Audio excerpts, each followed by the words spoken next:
All right, excellent, fantastic. Welcome to the School of Orisha Studies. I am here with our good brother and star pupil, Efunbola. Thank you for making some time to chat today, brother. I really appreciate you carving out some time in your day to have a talk with me, and then by extension with other students in the school. um, about something that we share so many stories in the school, right? With all of the sacred text and our experiences with the text and everything. But during our most recent study, or actually it was during the Odu study guide conversation, we got a really good story from you in your family regarding a change that you all have made in your lifestyle according to a mandate of Ifa. And so I wanted to revisit that because it really illustrates one of the key elements of where we're going in the School of Orisha Studies. We're talking about the third Egbe. We got the three Egbe of the Akoda, who are ritual specialists, Asheda, which is really about knowledge and understanding, and then Agbombom, which is the Egbe of really implementation and application. And so your story, which I'm eager to have you share with us in a minute, really illustrated that pivotal piece around implementation and application. And if I back up a little bit more, just to create a little bit more context, this started to really cross my mind during one of our classes. We were having a conversation at the end of a class, I think one of the certification classes. And I started to hear people describe isolation over and over again. Nobody said those words exactly, but they were alluding to this feeling of being isolated because their families either are hostile towards Orisha lifestyle, or they're just like totally neutral. You know what I mean? It's just completely hands off. That's just something that Pee Wee does, and we don't want to know nothing about it. Right. Yeah. Yeah. And people were talking. I can feel it. Like, man, my people are isolated. They don't have that sense of like connection and community with the people who they love. So I've been listening for that frequency ever since that time, and it's just right now the moment is ripe for us to kind of bridge that gap, you know what I mean, and create some more opportunities for our people to not only practice Orisha lifestyle everywhere that they go, but also to, in the very best case scenario, use Orisha lifestyle, you know what I mean, as an invitation to bring their friends and their families into something meaningful, bring them into something that's having a real positive impact on their life. You do something good and you want to share it with your loved ones. And here we got all these people who are having these positive experiences with Orisha, and they can't even share it with their loved ones. And so with that in mind, we've got the Orisha lifestyle agreements, and that's sort of the container for the third Egbe, which is implementation and application. This is an opportunity for our people to really create a bond and to share the blessings of Orisha lifestyle with their loved ones. So I want to share this screen. We talked about it earlier. I want to share this and formally go through the lifestyle agreement, and then invite you in to share your story, because I've been talking now for like probably 5 minutes, and that's too much. No, it's fine. Yeah, yeah. Give me 1 second here. Let me share my screen so you can see this. And yeah, can you see that okay? Yes. Okay. So what we've got is, and I muted your phone right now just because the wind was picking up a little bit.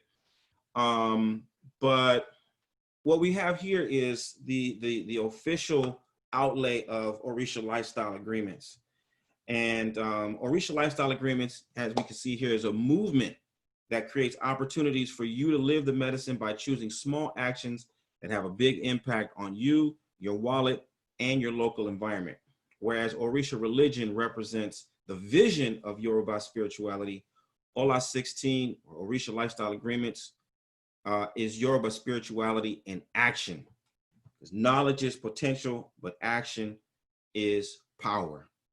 This is all about empowering our people to be able to practice the tradition everywhere they go and in everything that they do, so that we don't have to feel like, we have to diminish ourselves or hide ourselves when we're in the presence of our loved ones. And if we're only focusing on rituals and ceremonies, then we're going to isolate ourselves by definition. As much as we want to share it, there's very few people who can really get with the rituals and ceremonies if that's all we have to offer. If that's the only thing we can talk about, if that's the only activity we can engage in.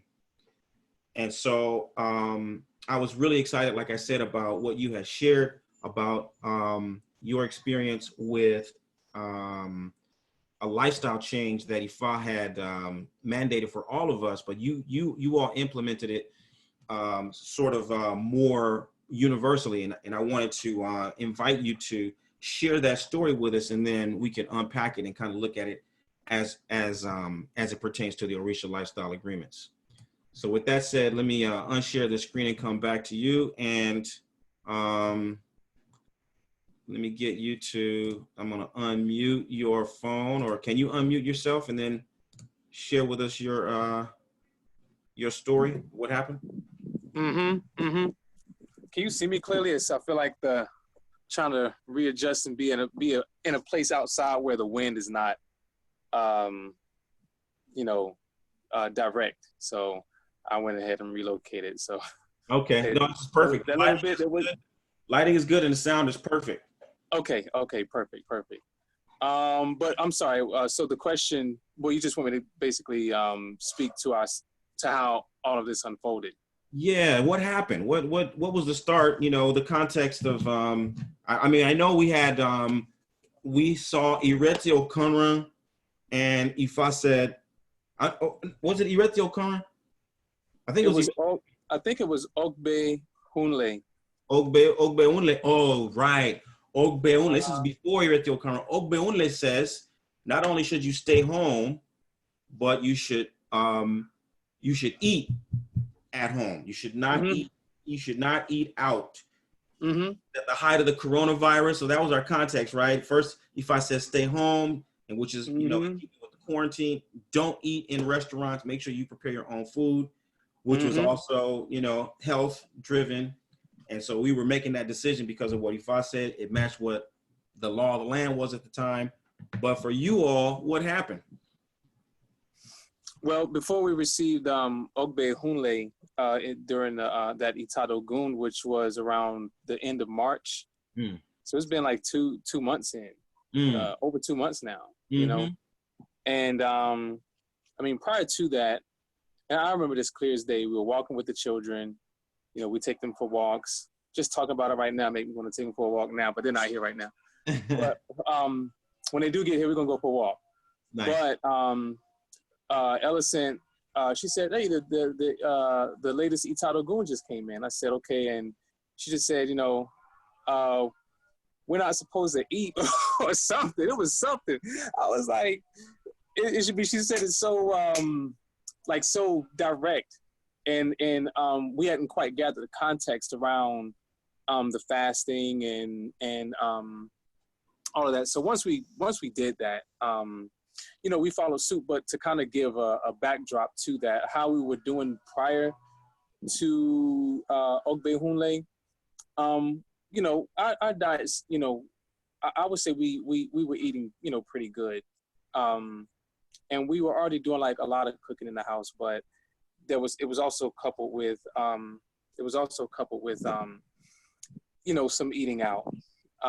So, it would be like this Peruvian restaurant, this Mexican restaurant, this Mediterranean, this Greek, that, just a lot of different places that, that we knew about and we would frequent when, under certain circumstances, whether we just had a taste for it, for one, whether we were celebrating something, or if we just didn't have time, or we didn't feel like cooking or whatever. But when you start to add it all up, it can cost, for one, and also two, physiologically, energetically, it also can take a toll in the long run. So, again, we were, exercising and, eating certain things in the house, great. But I always personally felt like I was one of those people where I'm like, McDonald's is the devil. Hardee's is the devil. Domino's Pizza is the devil. They got like, you're gambling with your life when you play Domino's. I mean, you eat Domino's Pizza. That's why they call it Domino's. I've always been like that. I mean, I hadn't had McDonald's since I was 18. I'm 41 now. Right. You know what I'm saying? There's certain things that it's not just the diet aspect. It's the energy within these like corporations and so on and so forth. And over the years, I personally became more in tune with not just the large businesses, but even the small businesses that they may not be like a big franchise, but, still not like a McDonald's or whatever, but still something just didn't sit right with my spirit. I'm like, man, I'm eating at these places a little bit more than I think that we should. And I know in the long run, it can take a toll, just in different ways. Sure. And so when Hunle came out, that was the perfect opportunity to make those switcheroo. And because the energy was ripe for it, because it came in the Itadogun. Right. And so we basically just following suit. I was happy about that. Because even prior to the Itadogun, I found myself getting tired of certain places that we were going to. I would, get the food, we get home, eat, and all of a sudden I'm not feeling too well. My energy is low. I'm feeling lethargic and so on and so forth. So to hear that come through Itadogun was really like music to my ears, because I, love health. I like to deal with, health. I mean, I was vegan for 6 years, and then I came out of that. But yeah, I just came out of that. But we actually, kind of went back into the vegan thing as a part of this. It's just kind of been like a progressive.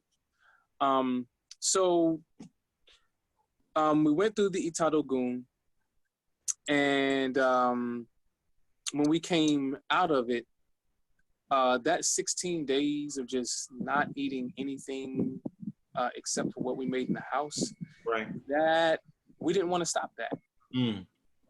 So we went like another week, you know what I'm saying, and another week. And I remember one time we actually decided to go get something to eat, and it was at a Mediterranean spot. I ain't gonna say no names. But it was at the Mediterranean. Yeah, because I don't want to give nobody no ideas. I don't, and I don't want them calling me either. No, I'm playing. But we went to the spot, and the children got something, and Ellison got something. You mean something like a sickness something? Say it again. They got something like? What do you mean they got something? Oh, they got something to eat. Yeah. They got something to eat from a particular Mediterranean restaurant that I actually liked when I first, was put onto it. Ellison had put me onto it, and we would eat there every so often.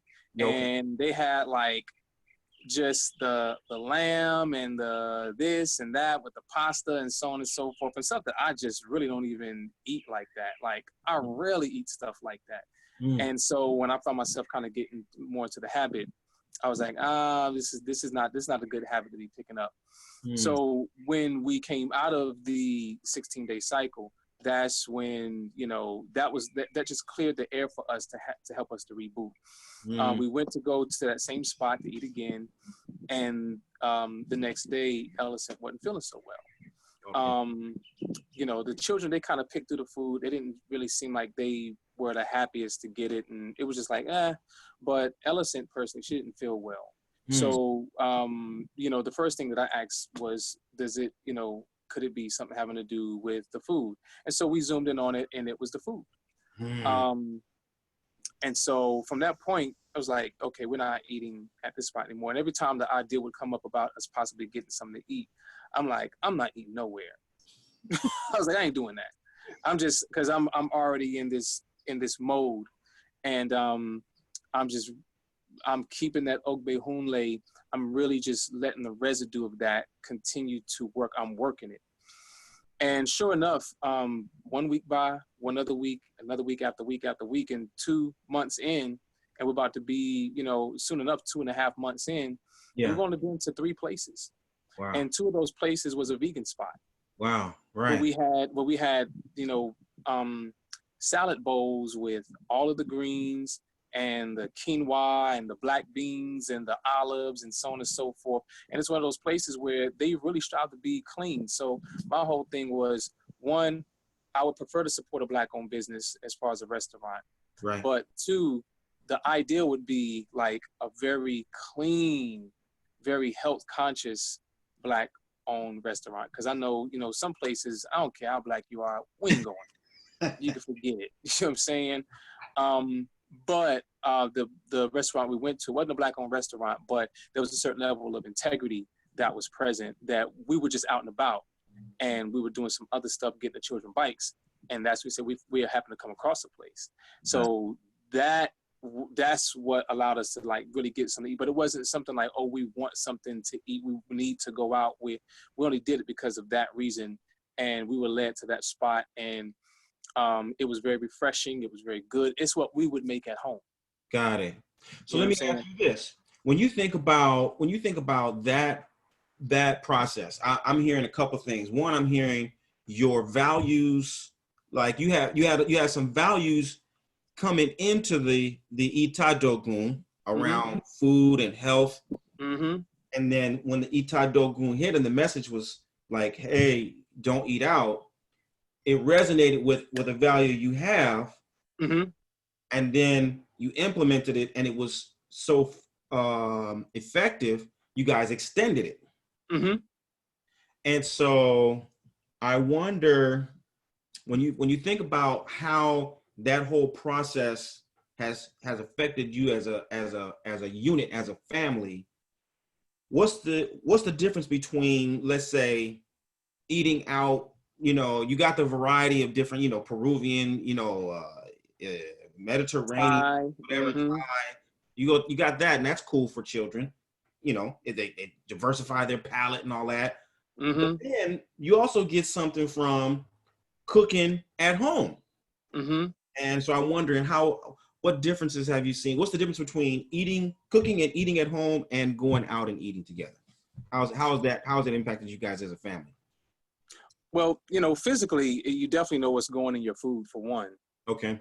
You can monitor that. That's like a no-brainer, like, for one. Right. Because you made it. You bought the food. Yeah, we made it. Exactly. We made it. We can monitor it and all that good stuff. Yes. Our energy is in it when we make it, of course. And then also, I know that both of us had experienced some physiological changes for the better. Okay. You know, Ellison, you know, she expressed some things to me, and, you know, I was like, hey, this is how I'm feeling. You know, my stomach don't feel this way when this, that, and the third, or whatever, you know what I'm saying? We were able to hash that out, and it just, you know, feels better. And on top of that, we were able to refine as we went along, eating more leafy green, like refine as in eating, not just eating in, but kind of raising the bar, raising the expectations of what it is that we're going to eat. So we got back into eating like salads pretty much on a daily basis. You know what I'm saying? So it wasn't just, hey, let's just eat in and eat unhealthy, even though we weren't eating unhealthy, but it's a climb. It's like you're climbing this ladder of constantly refining and cultivating how you eat. And so that's one thing, the physical. Another thing is definitely the sense of unity. When we're all, eating at the table together with food that we made versus bringing something from out of the house into the house with the plastic forks and having to worry about if it's hot enough. And there's a whole kind of energy around that. So the dining experience is definitely different when we're definitely eating in the house. Right. And we have to make things, of course, when we don't want to make it, we make things, and it's like, how can you come up with something quick on the draw that's going to be good, nutritious, the children are going to like it, everybody's going to like it, so on and so forth. So, we work that in too. And then you realize that, this child likes this way, this child likes this way. All the children like when we make this together, the whole family likes when we do this. And so it's basically, it helps to produce a certain kind of unity that you really, is more difficult to attain on the to the level that you want to, as far as the depth of that communication that you have when you're eating with other people, that empathic bridge that you connect, that emotional bridge when you're cooking your own food, you have your own ingredients, you're sitting at the table with your own family, it becomes yours. Right. And that becomes like a ritual, so to speak, in and of itself. Right. And so, those were like a lot of change. And then also too, just Ellison myself, she started, making things like, I'm making the blueberry banana, pancakes today. I'm like, what? Like, we wasn't making those when we were before this Itado Goon. What's really good? You know what I'm saying? And or she likes it. We realize what it is that we like to make, what I'm good at, what she's good at, which is always, making it work, putting it together. So it really, even, and that by extension, this whole thing of course, the quote unquote lockdown and whatever, it hasn't really felt like that with us because we've always been in the house amongst each other. Anyway, Ellison works from the house and I work at Whole Foods. I get home, we're at home. Right. But it's just really helped to fine tune that and bring everything much, closer together, over that period of time. Mm-hmm. Okay. And, I want to unpack another piece of it. So you got, this is that was the personal piece with how is this impacting your family unit and then the individuals in it. But then you also mentioned something about that there's the trash aspect of it, where when you go and you eat out, even when you bring it back, you got the maybe the plastic containers, the styrofoam containers, you got the plastic forks and the napkins, all that kind of stuff, right? So you cut all that down. You got the gas of driving from home to the restaurant and back and all of that. And so all of that ends up being, trash that's not going into the landfill. Right. That's gas that's not, it's not, the pollution that's not being generated from the car. Right. And if you think of it, in terms of you as an individual family, we could do the math on how many times how much money you're saving, how much time you're saving, how much less trash you're generating, how much less pollution you're generating in a 2-week period. And then if you stretch it out over a year, you could like, I don't know how many plastic forks and how many napkins, how many styrofoam containers are you guys not using? And then if you multiply that by all of the Orisha devotees, let's say in the world, where my estimates were like at least 64 million deep. Globally, there are at least 64 million Orisha devotees. So you imagine something like right now, we just had the Odu of the Year where they came out of Ile-Ife. What would happen if, as a part of that Odu, they were also addressing some of the lifestyle things and saying, hey, everybody, this Ifa says you should not eat at home. I mean, you should not eat out. Right. Imagine if 64 million people didn't eat out. Right? Imagine how all of our families will be impacted, how the earth will be impacted. It's a huge thing. Yep. Huge thing. And then if we do that over time, you know, for a year, 2 years, our lifestyle shifts and everything around us starts to shift. And that's what the opportunity I see for us as Orisa devotees. Now, you could, if you were to go to your co-workers or your parents or your brothers and your sisters, and you say, hey, I want to invite you to this ceremony. Imagine that. That would be, you know, what that would be like, as opposed to, hey, I want to invite you guys to do this challenge with me where we're not going to eat out. We're only going to eat out once a month. Really? Yeah.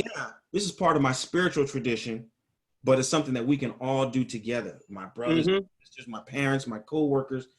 Let's do this challenge where we're all going to eat at home. We're only going to eat out once a month. Imagine, you know what I mean, being able to share Orisa lifestyle with people that way, as a saying, I want you to come to this ceremony with me. Right. One of them is just more inclusive than the other. Like, the ceremonies are good for you, and you know it could be good for everybody, but hey man, if your brother is a Christian, your sister is a Muslim, your father is a pastor, they're not coming to a ceremony. Right. But all of their religion, whatever religion that they're in, or whatever system that they're in, there is no system out there that doesn't deal with fasting. You can find fasting in your Bible. You can find it in your Quran. You can find it in all of that. And so, you know, like, if you could speak that language that they can understand, you know, with the power backed by your own, you know, by your ancestors who are their ancestors.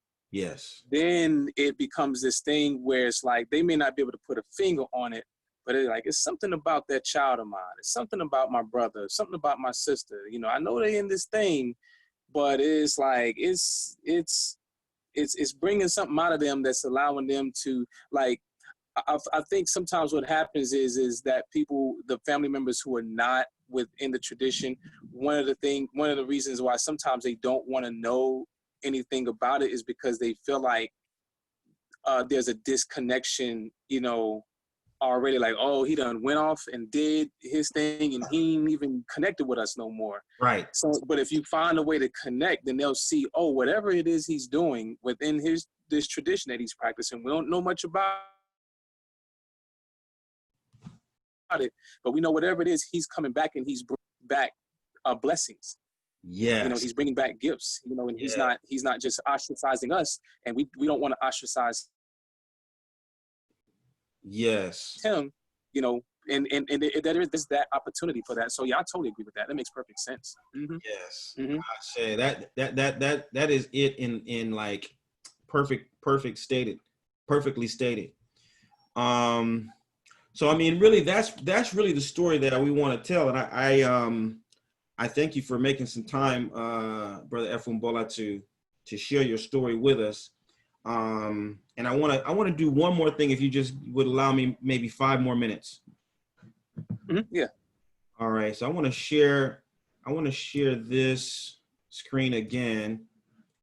All right. So we were here, right? And when we talk about what you were mentioning in your story, you know, these 3 principles of Orisa lifestyle agreements are all exemplified there. On the one hand, we've got awareness, which deals with our Ori awareness, you know, increase awareness of the relationship between Orisa devotion, economics, and sustainable culture. In my experience, indigenous knowledge systems really are the epitome of sustainable culture. We in the West now, we call it sustainability, but in an indigenous society, there's no waste. Right.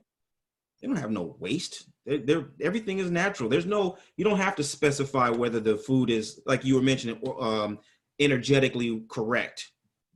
There's no genetically modified foods in the village. Right. Right. It's natural. It's 100%. Everything is natural. Right. So we don't even have to talk about it. So these parts of awareness the more we become aware of the culture and the tradition in its entirety, the closer we are to living in a sustainable way. Mm-hmm. And as you mentioned, we can talk to our family members about our ancestors who are their ancestors, and hey, this is the way all of our great grandparents lived. Mm-hmm. They all ate, prepared their food at home 99% of the time. Mm-hmm. And if you go back probably 4 generations, they even grew their food. The supermarket is a new phenomenon. There haven't always been supermarkets. That's a new thing. Everything would have been a farmer's market, right? And so then the second principle is Iwa, which, here I'm aligning it with our attitude, our own energy, our own approach. And if we can improve our attitude towards environmental and social justice concerns, then that also is a common ground for us bringing back those blessings that you mentioned. As our attitude, you like say, hey, that son of mine, he went off somewhere, he's doing something that I don't really know what it is, but his attitude, the energy he has when he comes back, he has blessings. He's talking about doing things that are going to enhance our culture, our lifestyle, our family, and the planet as a whole. And then the third principle is Ishe. Ishe is action. Ishe is work, right? And synonymous with action. And so if we can take action, for example, within the School of Orisha Studies, whereby we empower our people to take these small actions together, and we extend that opportunity to our friends and our family members, then over time, we can increase our numbers and hit our visionary goal of 1 million Orisha lifestyle agreements by the year 2040. Mm-hmm. So when I say an Orisha lifestyle agreement, that would be like, hey, our agreement is we're going to eat at home 99% of the time, or we're only going to eat out once a month or once a week. You know what I mean? You get to pick what the interval is for whatever action you're going to take, right? Mm-hmm. And so these are like everything that you described really is embodied in these 3 principles of the Orisha lifestyle agreements that we're inviting all of our students to participate in. Mm-hmm. So now I want to take another look at how a person can, understand what it means to make small actions that have a big impact. Mm-hmm. And how this can start to tie into your Orisha. Orisha lifestyle agreements are all about small actions that have a big impact on your life, your community, and the Orisha. So when we look here at, for example, being a child of Oshun means doing things like using organic shampoo or detergents. Right. Because wastewater flows into the local water table, which is the source of local streams, lakes, and other bodies of fresh water. If I worship a water divinity, or I'm close to a water divinity, and my shampoo is poisoning the water, well, all the rituals and ceremonies I do are counteracting the living embodiment of that divinity. Right. So I should complement my rituals with some lifestyle changes that are going to have a positive impact on the water or on the air or on the earth or whatever, manifestation of that Orisha that I worship. Likewise, being a child of Ogun means standing up for the dispossessed and defending what is right. Mm-hmm. Why? Because Ogun is the Orisha of justice. Even today, people will swear solemn oaths using Ogun's iron because it's universally accepted that he does not tolerate or accept dishonest people, dishonesty, or injustice in any way. Mm-hmm. All Orisha are expressed through nature, including human nature. Mm-hmm. So if we love Orisha, our lifestyle should reflect it. Yes. Right? So imagine if all of us, again, started to do one thing, like having a zero waste home within 3 years, or Right. feeding 10 people from an organic food garden. Mm-hmm. What a huge impact that would have on our environment, on our families, and our own lives. If we could do that, our children would learn to see and experience the wisdom of Orisha anywhere in the world, not just in the shrine. Right. If we could do that, our spiritual communities would become custodians of their local environments, Mm-hmm. not just their shrines, right? Mm-hmm. If we could do that, our own spiritual experiences will be grounded in productive daily practices. Like in the beginning of your day, everybody would be aware of, okay, today we already have, let's say our meal for the day is already mapped out. We all know throughout the day, oh, let me start moving so that I can get my part of the meal together, right?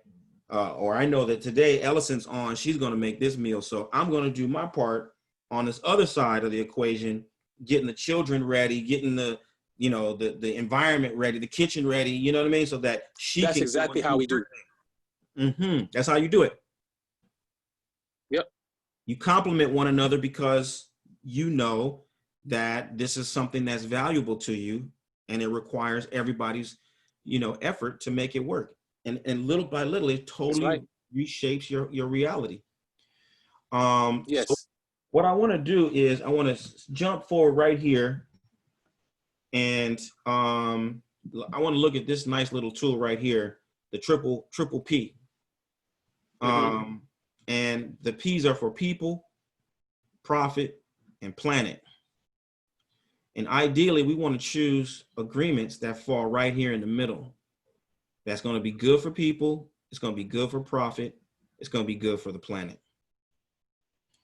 So when we look at your example of eating at home, you gave a lot of examples of how it's good for the people, how it's good for you, how it's good for Ellison, how it's good for the children.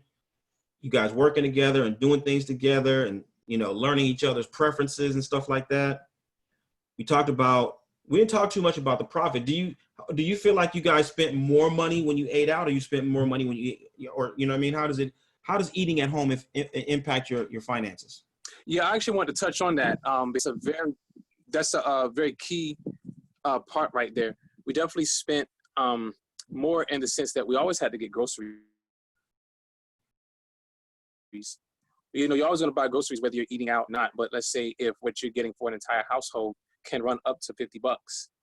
Sometimes Ellison and I go out to eat. It can be $20, $30, sometimes even $50. With the children, it could be more. And you think about how much groceries you can get with that, especially if you're making an investment in groceries that are actually healthy for you. What we've actually done is taken it to the next level. We're beginning to take it to the next level by actually starting a raised bed garden in the bag. So we already have the raised bed up. We have the soil and the compost, and we have some buckets as well. And what you'll see is that the amount of money that you can spend, like say if you spend $50 on a meal, I go to Lowe's, and each of those soil bags, like big bags of soil, are like $7, $8 a piece. So you can get 2, 3, 4, 5 bags of soil for the amount that you would pay for just one meal that you may or may not like, that may not be to your liking as far as flavor, or may have a detrimental effect on you after done eating it, and the next day you wake up with a tummy ache. So you just paid for a tummy ache, or you paid for some nasty food when you could have took that same money and put it into a long-term investment, which actually speaks to the priest Itadogun about don't celebrate, or this Itadogun that we're actually in right now, about not celebrating too soon. So the constant eating out and the immediate pleasure seeking is an expression of that, where if you take that same money and you put it into your into something for the long term, even if you just go to the grocery store to get healthier food, you're still going to spend less. The same money is going to stretch out longer. But then the next thing you said is growing your own food, especially the things that you really like to eat, like kale. We eat a lot of kale. we eat a lot of cabbage, we eat a lot of sweet potatoes. So making your garden, starting your staple foods, and you have that, you know, your mainstay, and you just basically, you know, grow. You basically go from there. And yes, you will find yourself spending definitely less money, and the harvest will be much more plentiful on the back end of things. You know, and in the meantime, in between time, you eat the things that you actually want from the grocery store that you want to see growing from your garden. Right. So there's a continuity there where, you know, you're not eating McDonald's one day, spending a whole bunch of money on a whole bunch of crazy stuff, and then saying one day, hey, I want to grow a garden, but I don't even eat I don't even eat food that comes from a garden. I eat garbage. Right. Right. Not from the garden, I eat from the garbage. You don't want that. Right. So just that continuity is really, really important. You know what I'm saying? And yeah, we are able to financially, you know, see how we can, you know, fine tune things. It's a good thing, yes. Yes. And you mentioned, when we talk about the planet, you mentioned the soil, right? You're getting healthy soil. Earlier we talked about, for example, if we look at the organic soil, water, traveling back and forth, you know, eating out, using plastic utensils and the napkins and all that kind of stuff, all of that gets reduced. So your a family agreement to reduce the amount of times that you eat out is a really ideal Orisa lifestyle agreement, because you can quickly see that it's good for the people, it's good for your money, and it's good for the planet, right? Mm-hmm. And when you look at the planet, you know, we can see even in the people and the prophet, there's different manifestations of Orisa in all of those, you know. Yes. Like we can look at the people part and say, like, okay, Ifa was the one that gave us the original directive. So by us following through with it, it's putting us in alignment with the mandates of Ifa. Mm-hmm. Likewise, money, Orisha Ajay is an Orisha all on her own. Mm-hmm.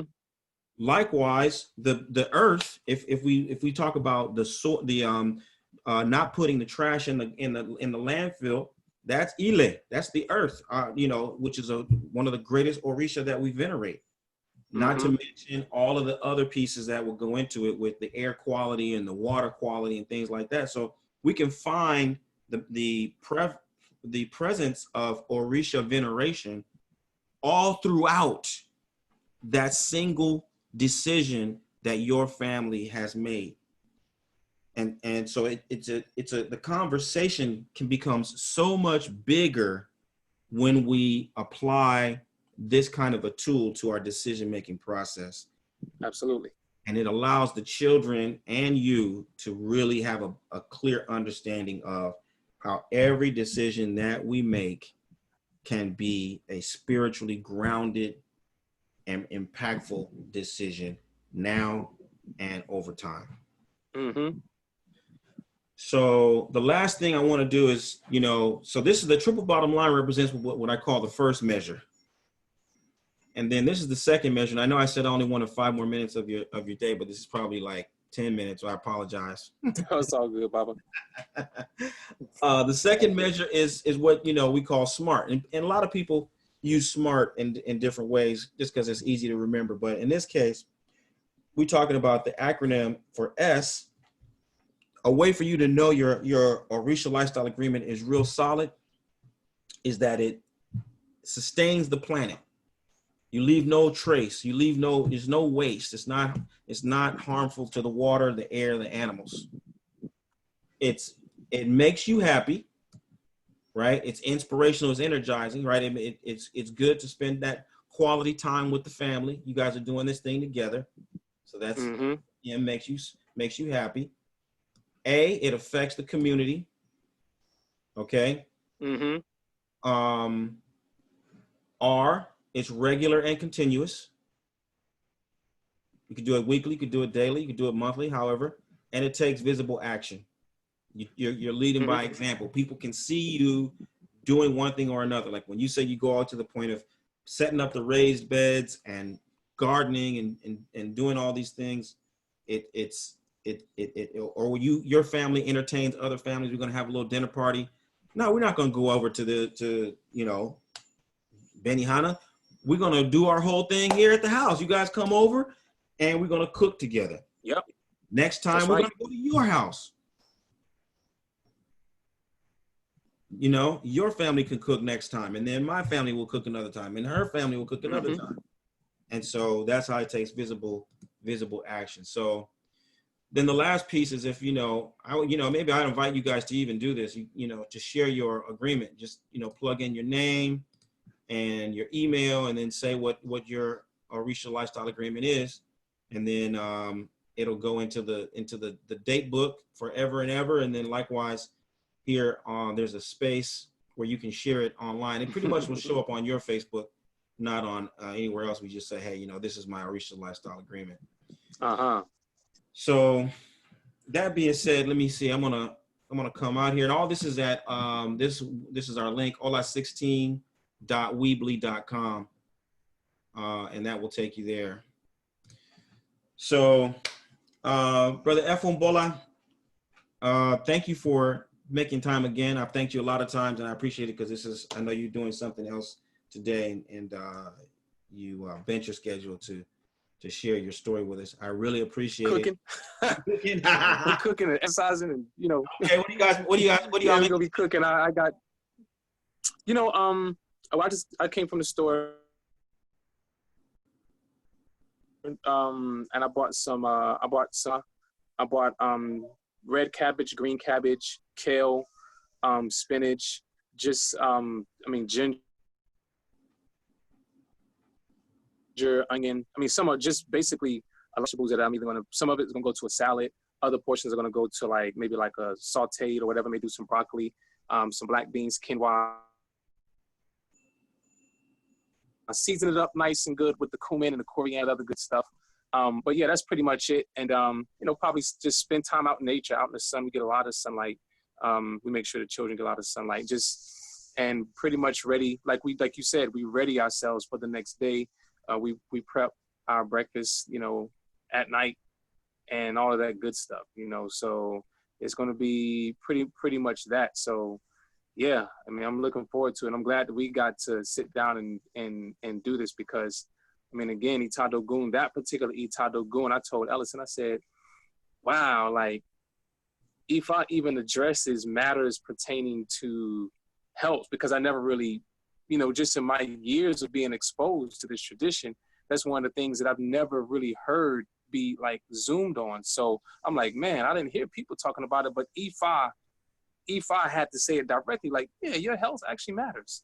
Right. And being able to sustain and, and live off of the earth and treat the earth a certain way and treat your body a certain way and all that good stuff, that matters, because I love to deal with health and fitness and things like that. So it was just very reassuring. And so I'm glad that you actually reached out to put this together, so thank you. Yeah, thank you. Ashe. We thank Ifa. Ifa is great, and thank you, always absolutely. on time. Always on time. Yes. So before I let you go, can I ask you one more favor? Absolutely. Would you do me a favor and just take a picture of that delicious meal that you was describing with all the kale and the cabbage, and just send me a picture so I can include that when I share it with the folks? Oh yeah. Hey, look, we got pictures already of stuff that we've taken over months and months and months until when we got something good, we take pictures. Take pictures. Yeah. Because we put the candles, we really get it in. I put on the Kora music.